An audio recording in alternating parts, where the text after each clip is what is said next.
So the actor who played the racist in The Lieutenant was Dennis Hopper? Dennis Hopper, exactly. Dennis Hopper is the other Marine who played the racist, the young racist. So it was that was the first time I'd ever seen his work, and I realized what an incredible actor he was. Were you in a CBS, a 1964 CBS film called Great Getting Up Morning? We found a credit for that. I was wondering if that was correct or not. I can't remember it.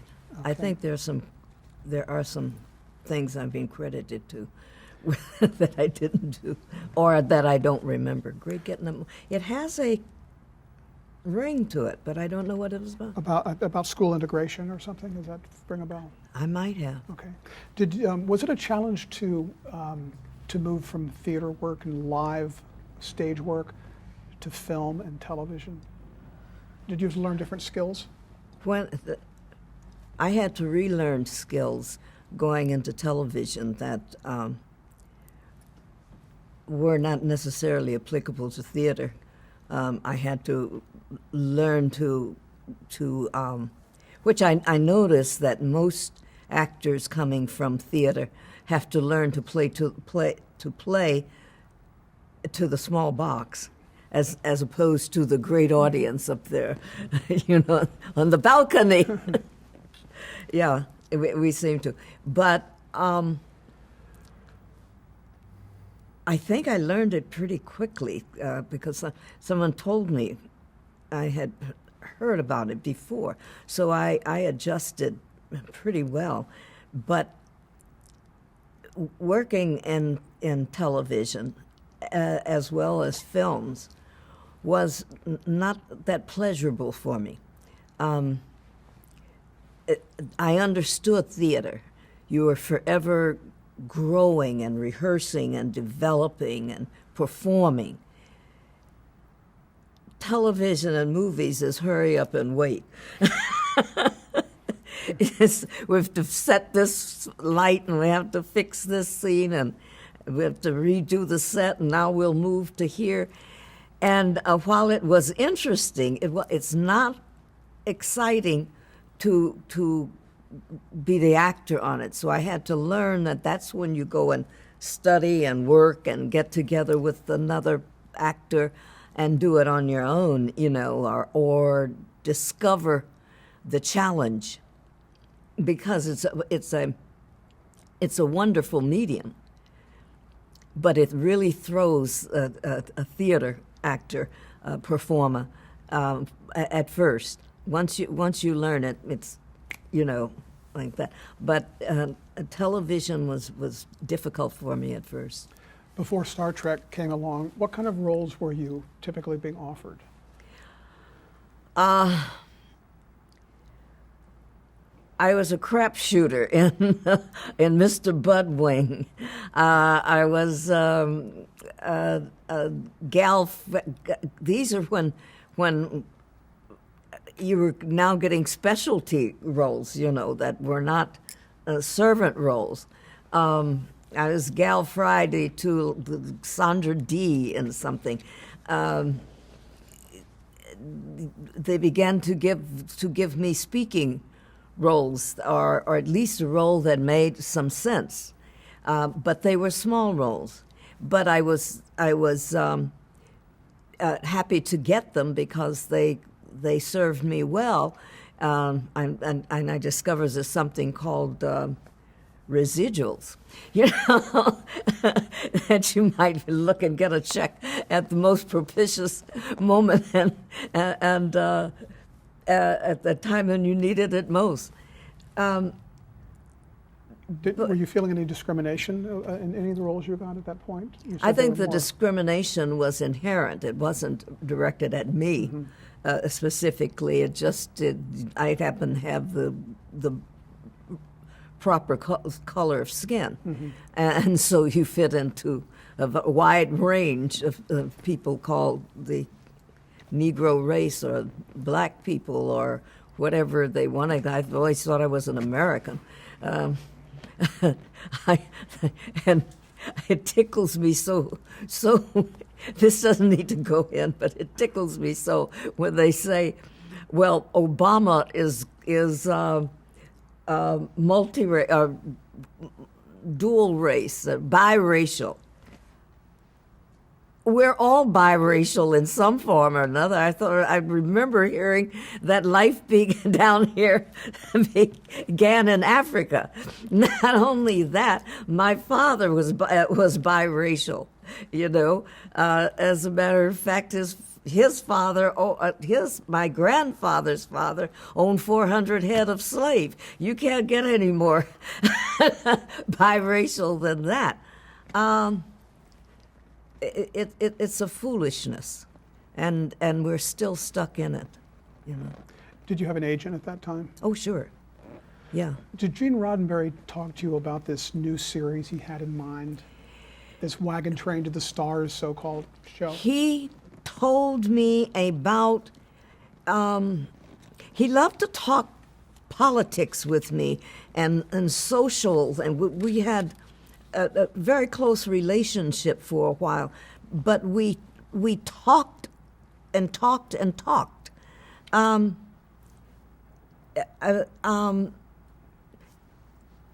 before I left for Europe, I went to Europe quite often during that time. So, and I didn't see him for a couple of years, but I remember him talking about working on something that had people of all races involved, and it was sort of like Wagon Train, but it wasn't, and it wasn't set in that time. And when you went across the, they said he's involved in this, and he said it's time for people to begin to cast without it being a black person's role or an Asian person's role. People are people, and we do it every day in our society. Why isn't it reflected? And I'm going to do this, so I'm working on something. So I didn't see him again for, I said, cool, let me know, that's what I'm talking about, And time went by, and I got this call from my agents. I don't remember where I was. At some point, I know that I was in Paris and in Europe, that he called me and said, come home, we're going to do something. And so it could have been there. But I'm pretty sure it was there. But he said, they're doing Star Trek. And he seemed to think I knew what that was. I didn't know what a Star Trek was. I hadn't been here. And apparently, I'd been gone a lot because they did a pilot that didn't sell. They did a second pilot and changed the cast, and it finally sold. And he said, they're going to start shooting. Now, you get your little brown butt back here. I'm going to send you a round-trip, first-class round-trip ticket. How's that? And you be back here, and if you don't get it, the ticket is on me. And if you do get it, and I really expect you to, he says, I want my cotton-picking money back. And he was such a wonderful guy, my agent. And so I said, fine, that's a deal. And what I really thought is I can come home, get my son, and take my son with me. And that's why I think it was that it definitely was when I was in Europe. But I came back, and the story goes, and I went in to read for the part, but the story goes. Gene told me later. As a matter of fact, he wrote about it in an article that he tried to sell his script, and because he was one of the most sought after writers in episodic television. Every studio that he said he had they wanted to see him. Yes, absolutely, until they found out what the script is. This is a great script, Gene, but, you got one of the main characters is a black woman, And he said, what? He says, well, we have to change this character. And he said, no, none of the characters can be changed. So this went on studio to studio, in which he was turned down. And nobody would say why, except they wanted the black in a subservient role, the Asian in a subservient role. Why are you writing all of these people in here? Because that's what America looks like. And so finally a guy said to him, I think it was at 20th, he said, Gene, I love you like a brother, but you're moving too fast. The public won't succeed. He says, how will we know the public won't accept it? They're not ready for it. You're talking about all of America is not ready for something? How do you know until you've tried it? He says, Gene, maybe in 300 years America will be ready. Gene went, really? He went home and wrote it in the 23rd century, in which he figured it has to be space. What better than a spaceship? And that's how and that's why I didn't know what Star Trek was. So he wrote it he told him think of it as he thought of it as a wagon train to the stars. And he named it Wagon Train to the Stars. And they hated that name, but they loved the story, and they renamed it Star Trek. So when you auditioned, did the character of Lieutenant Uhura, did not exist? It did not exist. I read for something, a scene, they gave me 3 pages when I came in there to look over real quickly. Would I mind reading? And I said, well, sure, but nobody sent me the script and nobody, or even the sides. And they said, well, there's a reason for that. But take your time and look it over if you want. Well, I had a big book when I came in, and it was a bestseller, big seller. I mean, everybody was talking about it. It was one of the best written treatises on Africa, the whole continent of Africa, that had ever been even attempted. It was called Uhuru, and Uhuru is Swahili for freedom. And that's the history of Africa. Everyone is fighting for Uhuru in one way or another, either violently or strategically. And so this was one of the books that I was reading, and I always carried a big, interesting book when I traveled, especially flying over the waters, especially going to one side of the country to the other. And so I was about 3/4 finished with it. And so in the waiting room, since they sent me no script and I don't know what it's about, I would be reading my book. I walk in with it, and everybody says, there's 5 guys over there where I'm to come in and turn left and walk over there to talk to them. And I looked over here on a little dais and behind a desk, and I said, Gene Roddenberry, hi, what are you doing here? Gene says, oh, I have a little something to do with this. And he says, I'll talk with you later. Why is he sitting over there like a secretary? You know? And I go over and sit with the guys. I'm niggling in my head. And they sit me on a little hot seat to speak to all of them. They started talking about the book. And for the next 20 minutes, we talked about this book, this fantastic book on Africa. Well, don't get me involved in any conversation that's interesting. I can spend the day there, or maybe you've noticed. And finally, somebody said, "Well, maybe we should get down to what Miss Nichols came here for." And oh yes, and so I thought they're going to talk to me about it, and they hand me this 3 pages, and it's a long scene, a very good long scene, on 3 pages long scene.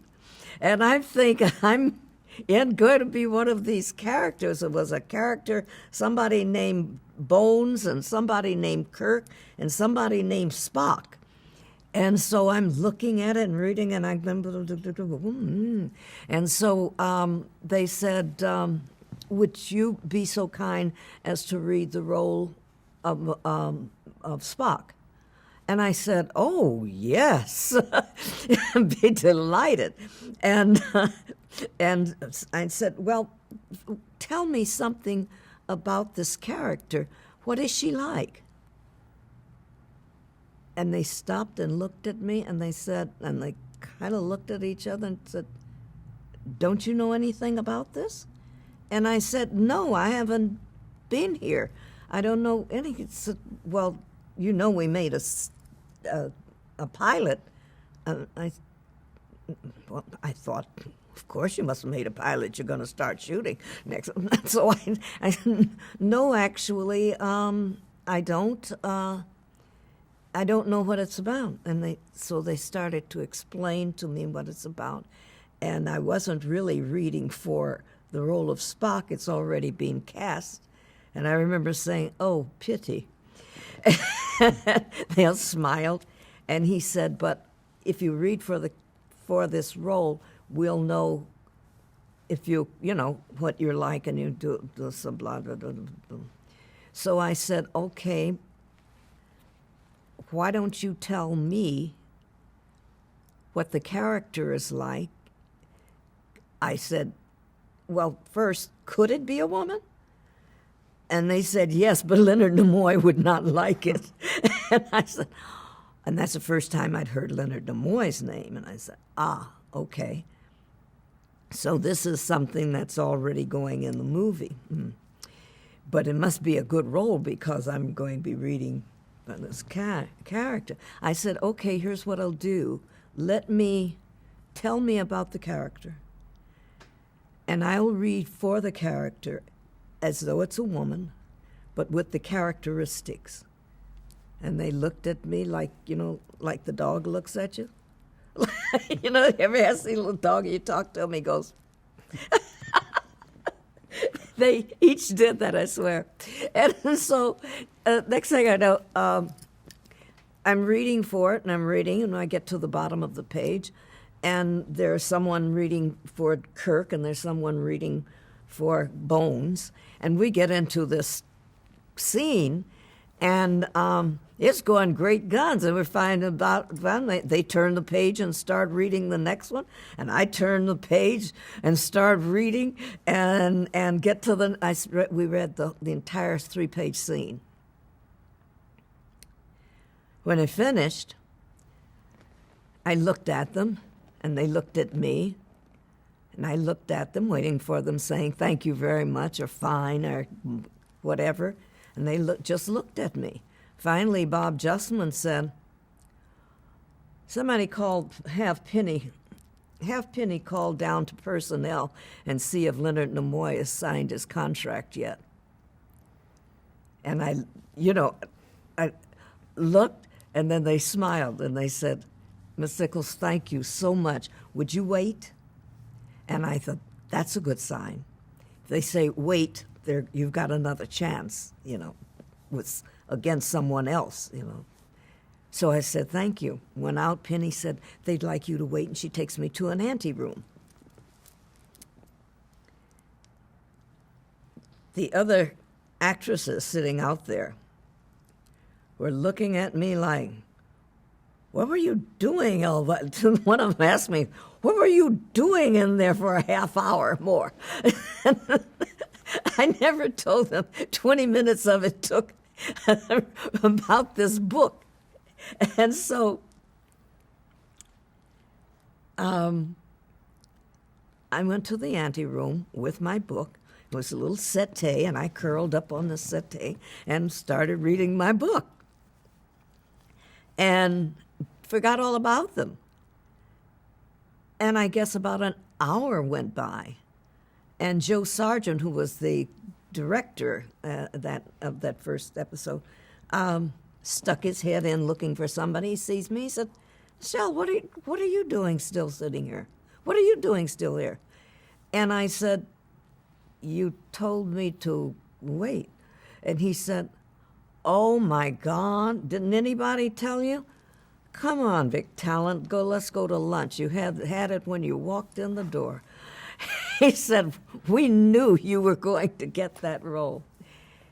And he was so wonderful with me. And he said something about it, and I said, "Well, I did Gene something." He said, "You knew Gene?" He never said anything. He didn't say anything through the first episode to anybody. Well, what happened was I did the first episode, they put it in the can, and comes the front office to Gene and said, "What are you doing?" Gene said, "What do you mean, what am I doing?" He said, she's not in the... We didn't have, they couldn't figure out how I got there. And he said, "Well, she's the communications officer." He says, "We got to..." He says, No. He's the black guy. He said, No. He left. He went to do, he's got a starring role in a series called Room 222. And they went, "Oh, but they said, "She has to go." Gene said, "She's not going." The studio said this? And Did the character have a name on this? No. By then? No. No. Okay. And by this time, because after when I went for my first, I forgot to tell you that. Yeah. When I went for my first costume fitting, Gene asked to see me. He said, "I want to have lunch with you. I want to talk to you about something." And I said, "Fine." I still didn't know who I was. And he took me to lunch at Maribel's, right around the corner where everybody goes.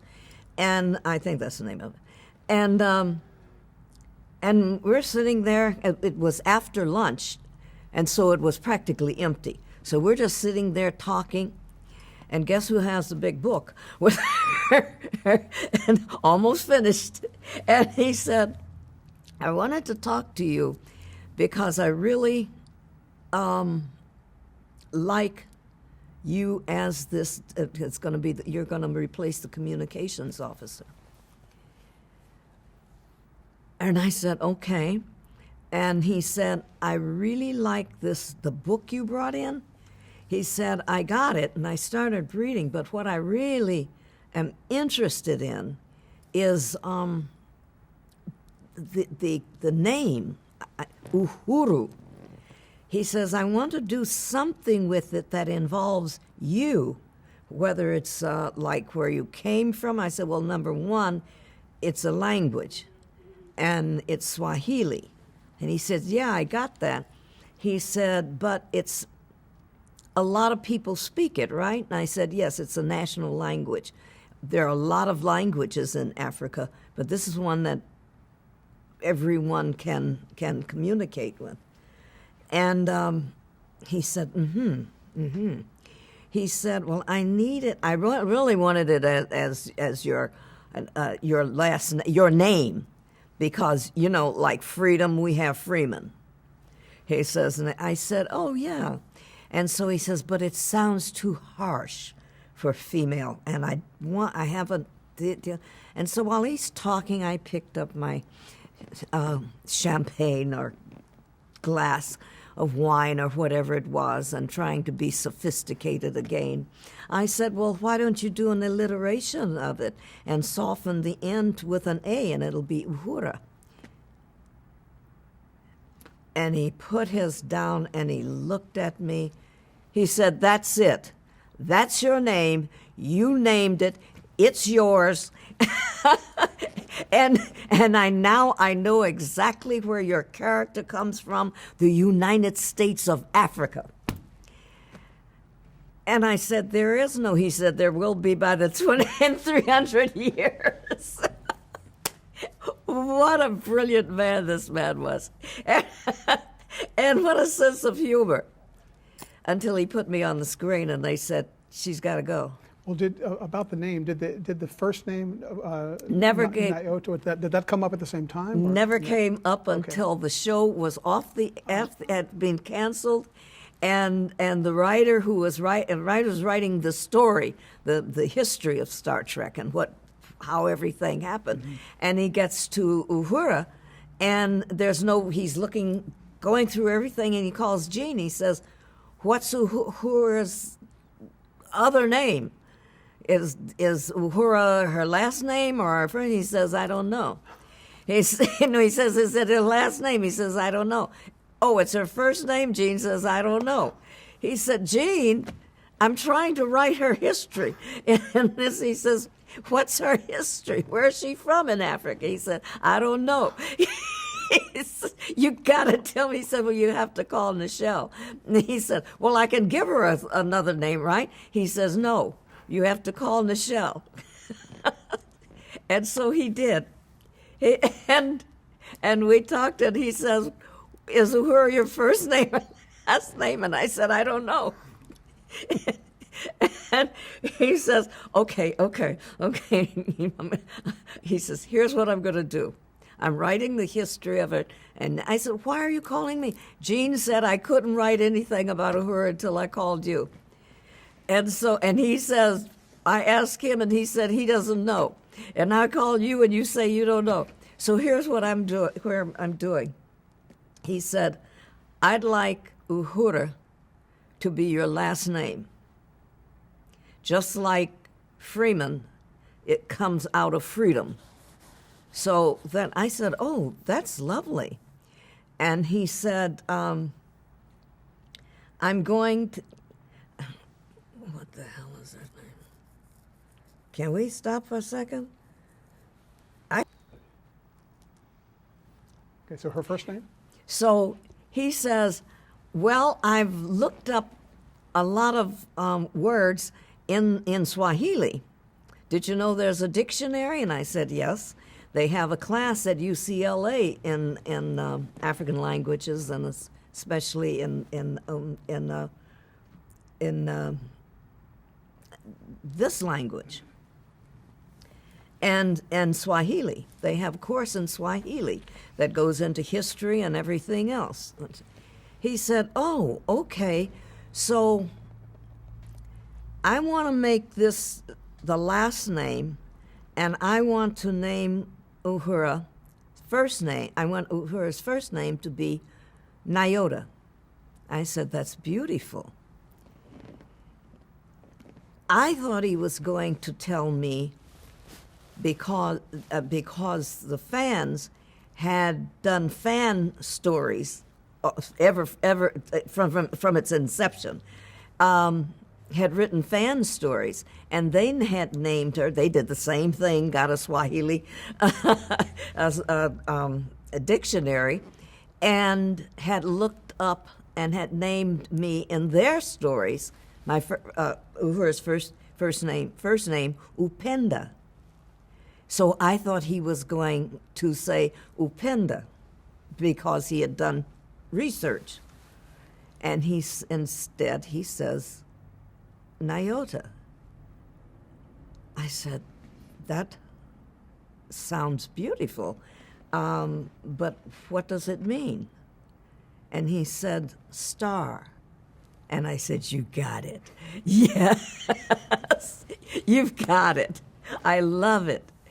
And so when I wrote again, I always thought of her as Nyota Upenda Uhura, a free-floating star. So who was this? freedom. Who was this character? I mean, how much did you know about this character at the beginning? Her strengths, her weaknesses. This character, Uhura? Uh-huh. Oh, I know a lot about her. At the beginning, did you? From the time he said, that's her name, this is who you are, and you're from the United States of Africa. And I said, there is no United. He says there will be in 300 years. And so just as anyone does in the theater, if it's not in there, you have to create the character. There are no one-dimensional characters. So there's got to be structure and bones and sinews and blood running through it. And so there's got to be a mother and a father, even if they're legendary and dead. But what does your background have to do with you? Everything, whether you know it or not. It makes you who you are. And so I created my parents in the image and likeness of my own parents, only my mother went to law school.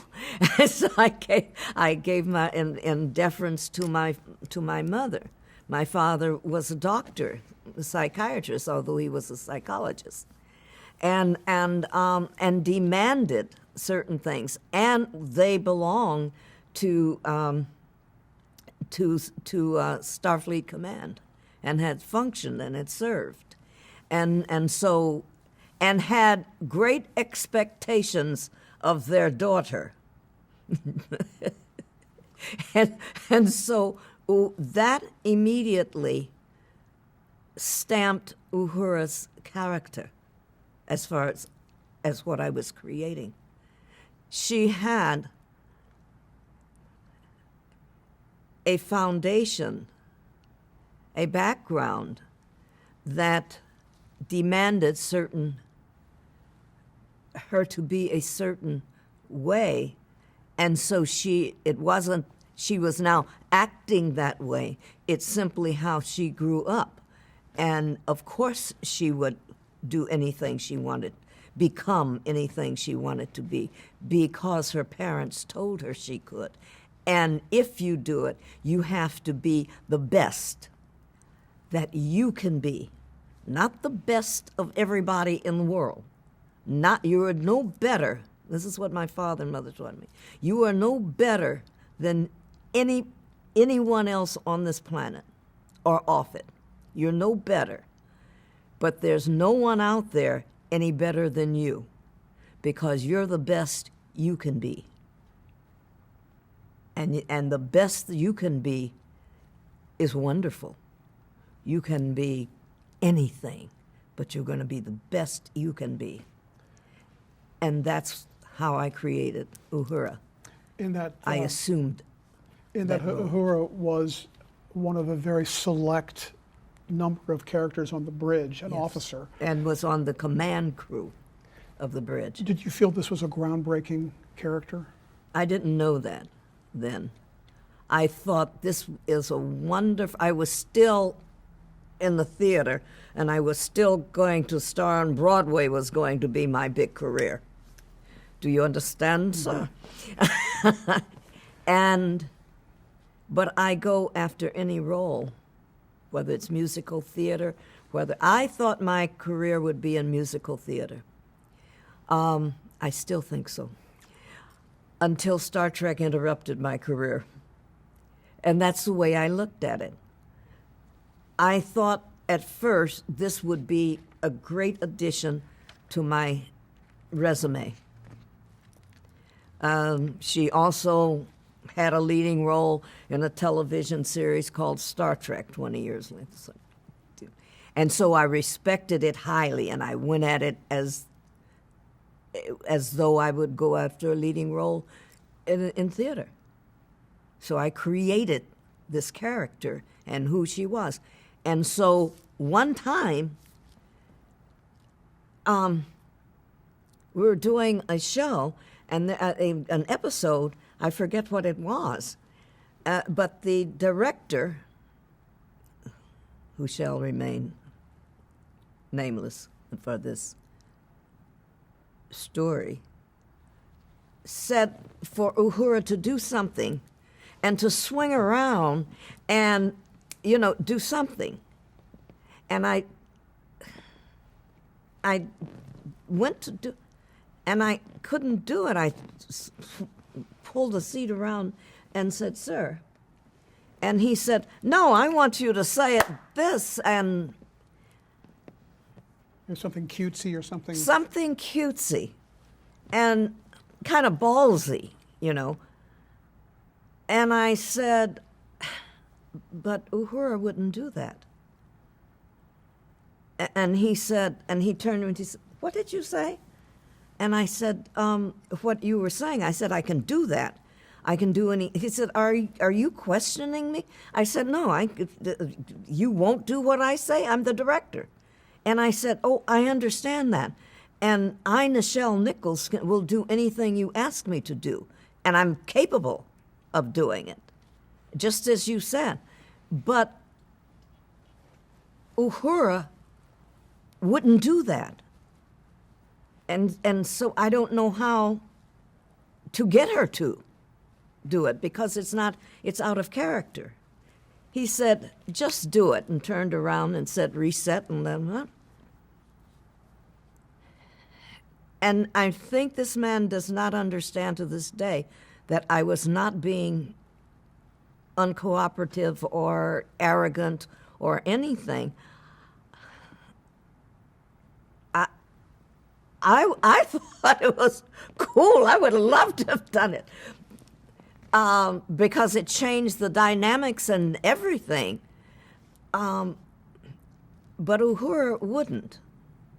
And so we got to the point, and I swung around. I said the same lines. I said it as Uhura would say it. He said, "Cut, no." And we went through that, and I said, "I'm sorry. I'll do anything you want as any other character, but Uhura won't." Uhura wouldn't. He says, "Are you saying Uhura won't?" And I said, "Yes, sir, that's what I'm saying to you." And he's cut the whole darn thing and said, "Take a break." And he went and called Gene Roddenberry on the phone. And Gene happened to be in the office, thank God. And he said, "I have a uncooperative actress on this stage, and I won't put up with it." And Gene said, "I won't either. What's the matter?" He said, "Nichelle Nichols."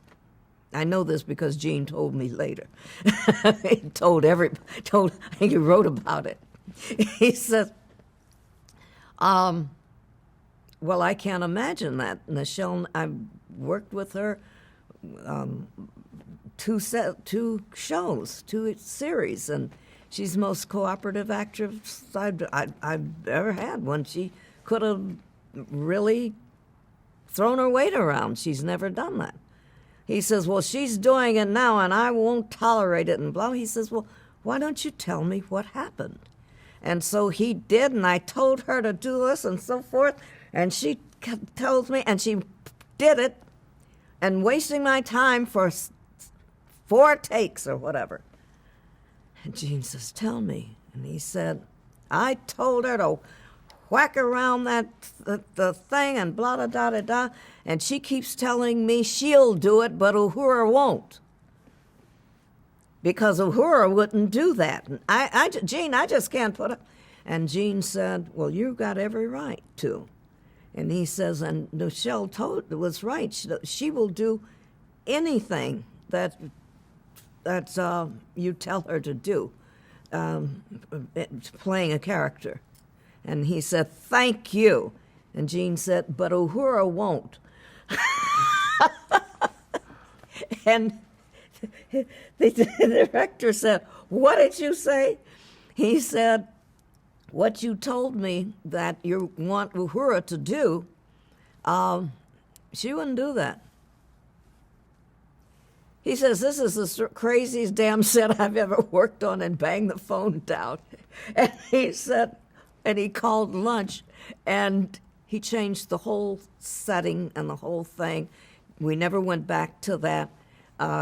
They told him to rewrite the whole. He want the rewrites, and of course there was nothing to rewrite. We just needed for me not to throw that long thing that was the writing instrument, to throw the thing around on the floor. And Uhura just simply wouldn't do anything that crude, She would call attention to it and prove it. And she would do everything in her power. She's fourth in command. But she wouldn't do that. That's not her. So Star Trek was shot at Desilu, which is... Well, the first year. And then they Paramount bought Desilu. They pulled the wall down, and Desilu became Paramount. So the stages that were on Desilu are now part of Paramount today. Yes.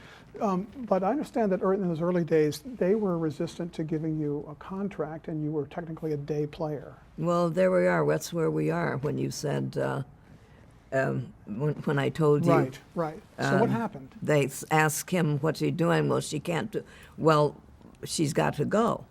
And so, as I understand it from Gene, and he wrote about this, he said, well, you have to. She has a contract. And they said, we'll buy the contract out. But she's not going to be in this. So Gene said, okay. Gene, when he saw they were being intractable, they have no control over who he hires on a daily. And so for that entire first year, he called my agent first, and he said, I can't call Nichelle and ask her this. I would not insult her. Oh, he says, oh, you want me to call her and ask her to do something that you can't do? And he told him what it was, and he said, you've got to be kidding. And he said, Harry, she's not going to get the contract. He says, she's already got the contract. He said, I know, but they'll buy it out and she'll never be seen. And Harry said, what is it you want me to do? And Gene said, call Nichelle and tell her what happened, and tell her she plays the same role, but she's on a daily. When Harry told it, I'm sure I turned purple. I said, they can't do that. And he said, well, no, they can't, but they can buy you out and you'll never be seen. And he said, Gene said, tell Nichelle to trust me. Tell her to just trust me. And I ranted and I behaved like a crazy woman. And then for about 5 minutes, and he said, Harry was so smart. He said, then what shall I tell Gene? And I said, tell him I trust him. And for the rest of the season, they can't pull off. They cannot touch it. The producers, nobody can turn what they need as a daily. Only my daily had to come to the next day because the scene wasn't finished. The story, I'm now in the show. And Gene got all of his people together, and all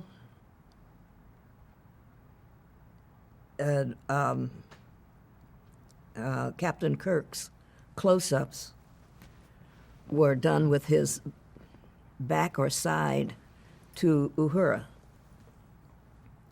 And so I was in the shot. I was in the shot if it wasn't nothing but my elbow. I was livid because I couldn't understand. And I didn't know television. So I didn't know that after 6 o'clock it was on not only overtime, and past a certain time it was golden time, until I saw my check, my check at the end of the week. I'm going, Jesus, what is that? It was more than the, it many times was more than the contract contract called for. Now, when I wasn't on, I got a call from another series called Peyton Place or Peyton Place, called Peyton Place, and another one called General Hospital. General Hospital I knew. And so I was never off. I was looking forward to those days I would be off. I'd go, do something else. And so I was even there when they didn't seem to need me. I'd be up there for a scene and then. And on Peyton Place, I think you only saw who I was once. And I had a wig that was flipped wig or something, was very nice, better than the one I had at Star Trek. And so it was long. And you saw him back. And nobody noticed it until they started saying, Nichelle Nichols is on Peyton Place. And people were going, no, she isn't. Yes, she is. So Peyton, you called her. No, she. I think I went under Grace Johnson. I'm not sure, which is my name, if I care to use it. Johnson was my married name, and you know who Grace was. Anyway, they said, how did you know? They didn't know until she opened her mouth and said her. And of course, I couldn't be an actor if I didn't have lines. I would have just been oh gosh. Were a lot of those scenes shot from behind so they just saw your back? Yes, or my side, or I'd be like this and Peyton something. Place. Yes, they'd had over, and it was cleverly done, but I didn't know it was happening. Did Gene Roddenberry help you to get that part in Peyton Place? Well, happened to be close friends with me. Tell them what was going on, and they said, well, I have a suggestion. On our off days, why don't you come over here? Gene goes, that's a brilliant suggestion. And I did some general hospitals I'd forgotten about. And so now fans are starting to write in and like that. By the end of the first season, I had so much fan mail that I didn't know I had, that was in the mail room, that they offered me a contract. I also was offered a role, a play to do that was Broadway bound. And I was going to leave the show and take that. And it was a good role. Forget what the heck it was now. And so I went in and told Gene that I was going to, when the season was up, I was going to leave. And Gene says, you can't do that.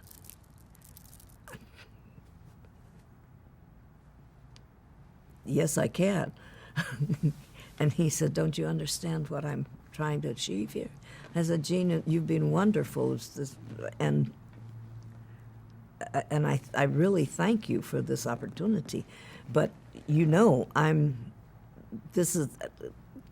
my life is theater, musical theater, and I'm getting offers for all kinds of wonderful things where I want to be. And he was sitting behind his desk, and he looked up at me, and he said, and I handed him my resignation that I'd written out. And he took it, I finally laid it on the desk, and he looked at it, and he said, take the weekend, Nichelle, because that's how I know it was either Thursday or Friday. And he said, and think about it. And if you feel the same way the beginning of next week, if you still feel that way, think about this. It's more than you think it is. Just think about it. And if you still want to go on by Monday morning, I'll give you my bless. You go with my blessings. And he took the resignation and stuck it in his desk drawer. And I said, thanks, Gene, and I skipped out of there. Whew, that went better than I thought. And as fate would have it, I've always used this way because I believe in fate. I believe it was fated. I was to be a celebrity guest at some fundraising thing in Beverly Hills. I believe it was an NAACP fundraiser, but it might not have been, but I think it was.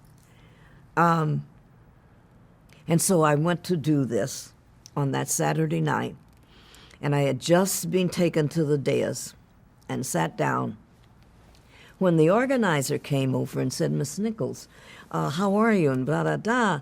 And he said, listen, there's someone here who said he is your biggest fan, and he's looking chirpy, you know, and he said, and he's desperate to meet you. He really wants to meet you.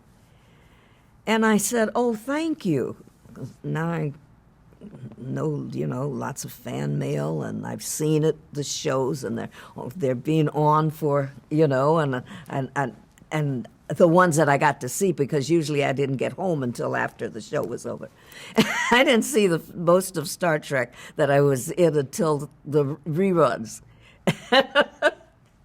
And I was on hiatus at best. So I said, certainly, and I stand up and turn, and I'm thinking, it's a Star Trek fan. He said, it's a Star Trek fan. I'm looking for a young man who's a Star Trek fan. I turn, and instead of fan, there's this face the world knows with this beautiful smile on it.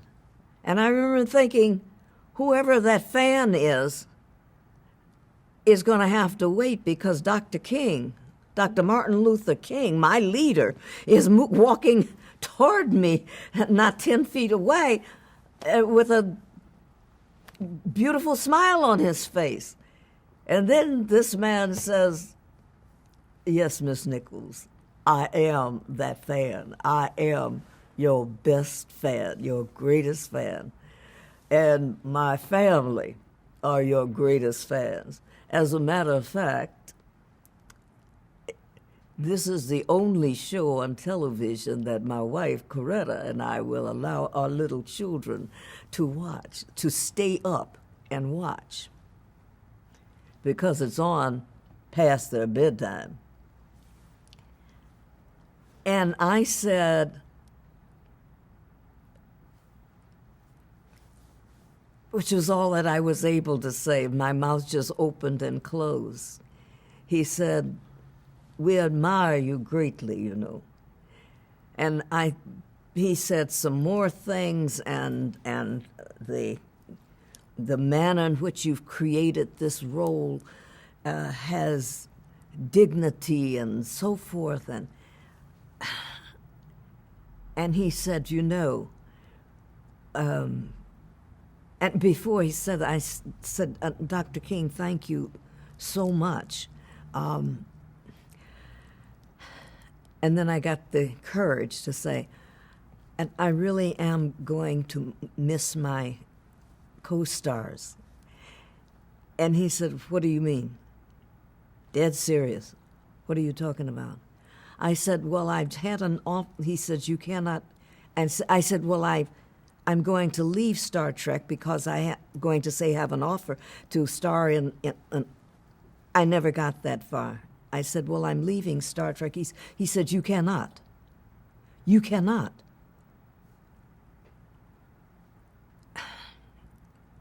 And I felt like that little boy Willis. What you talking about, Dr. King? But you know I didn't say that, no.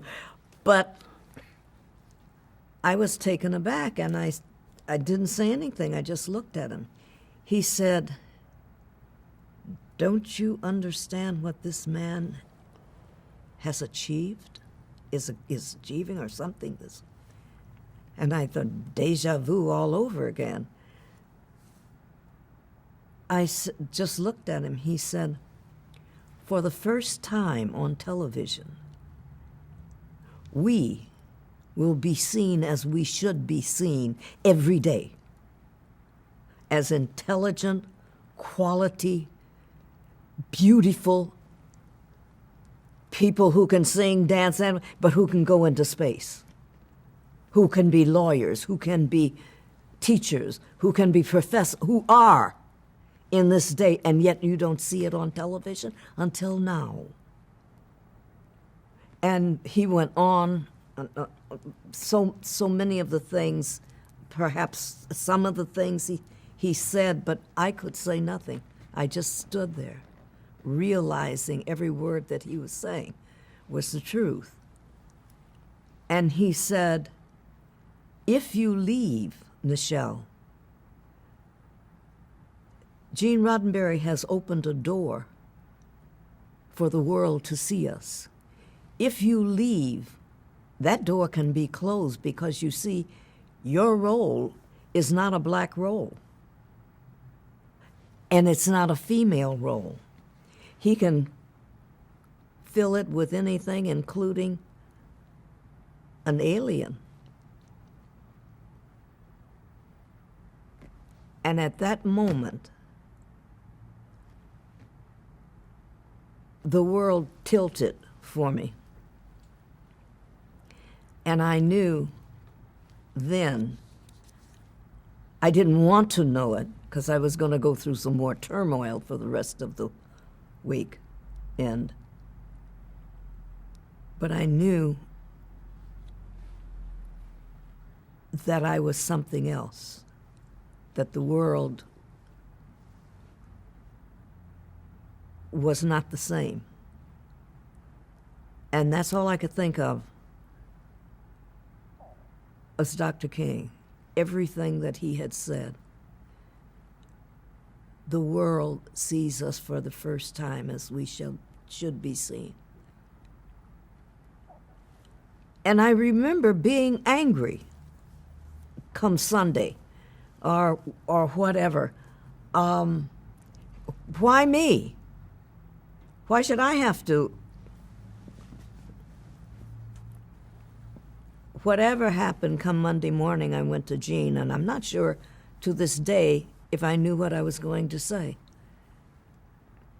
He's sitting behind that same dang desk.